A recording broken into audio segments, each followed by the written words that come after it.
అందరికీ నమస్కారం. బిల్వాష్టకం 20వ ఏళ్ల క్రితం నటభైరవిజన్యమైన సుషమ రాగానికి రాశాను. అయితే ఇక్కడ ఎగ్జాక్ట్గా మనకి ఆ ట్యూన్ రావడానికి సరస్థానాలు అంటే స్కేల్ మార్చాలి. అంటే చతుశ్రుత రిష్పాన్ని రీటూని షడ్జమంతిని తీసుకున్నాను. అప్పుడు అంతర్గాంతరం ఏమో చతుశ్రుత రిష్పం అవుతుంది, పంచమం శుద్ధ మధ్యమం అవుతుంది, చతుశ్రుత దైవతం పంచమం, కైసిక నిషాదాన్ని శుద్ధ దైవతం అవుతుంది. అంటే అప్పుడు సరిమపద ఇది సుషమ రాగంలో సరస్థానంలో. సాధారణంగా అందరం ఒక్కచోట వేశాను. మిగతా అంతా కూడా మనకు వచ్చే ఆఫ్టర్ చేంజింగ్ ద నోట్స్ అంటే ఎప్పుడైతే స్కేల్ మార్చాలి రాగం మార్చాలి, మళ్ళీ కన్ఫ్యూజ్ అవుతాం. అంటే రీటూని షడ్జమంగిని తీసుకున్నాం. అది తీసుకున్నాక అప్పుడు వచ్చిన స్వరస్థానాలు రిగప ధని అన్నమాట. అంటే సరిమపద కాస్త రిగప ధని వస్తాయి. ఇక్కడ ఎలా వస్తాయంటే 1 2 3 ఒక ట్యూన్లో వస్తాయి, 4 ఒక ట్యూన్లో వస్తుంది, మళ్ళీ 5 6 ఒక ట్యూన్ అని అలాగనమాట. 3 ఒక ట్యూన్ అని, తర్వాత 4th వన్ వేరే ట్యూన్ అని అలా వస్తుంది.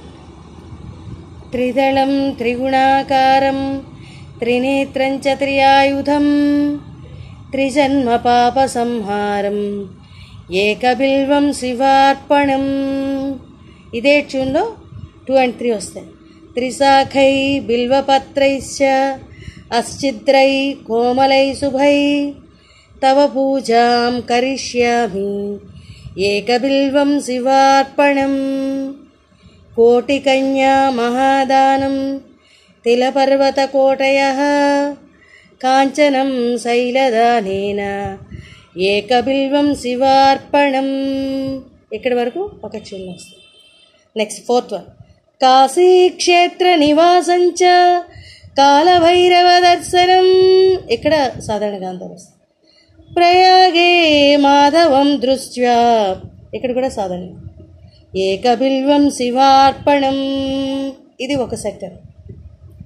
అంటే 1 2 3 ఒక ట్యూన్లోని 4 వేరే ట్యూన్లో వస్తుంది. మళ్ళీ ఇలాగే రిపీట్ అవుతుంది. ఇప్పుడు స్వరం పాట పదద పదద ద పదద పదని దని ద పద ప గ గ పదాని పదాని ద. సేమ్ అన్నిటికీ కూడా సాహిత్యం మారుతుంది తప్పితే ఇక్కడి వరకు కూడా అదే స్వరం. నెక్స్ట్ ద రీ రీ రి రి రి రి రి నీ రి రి రి రి రి రి గ రి గ రి ని రి ని ద భ గ గ పదాని పదాని ద. ఈ రకంగా వస్తుంది. నెక్స్ట్ గంగాతరంగా విశ్వనాథాష్టకం పెడతాను. Thank you very much. అంటే లాంగ్ బ్యాక్ అప్లోడ్ చేశాను, బట్ ఇది ఎగ్జాక్ట్గా మనకి అది ఎలా వస్తుందో అదే ట్యూన్. అంటే అది తప్పని కాదు, అది ఒరిజినల్గా అంటే మనకి ఒరిజినల్ స్వరస్థానాన్ని పెట్టాను. ఇది వాళ్ళు ఎలా పాడారో అది ఆ రికార్డ్ ఎలా ఉందో సేమ్ ఎగ్జాక్ట్గా ఆ రకంగా వస్తుంది. ఎనీ ఇన్స్ట్రుమెంట్ ఈ స్వరస్థానాన్ని వాడుకుని చేయొచ్చు. Thank you.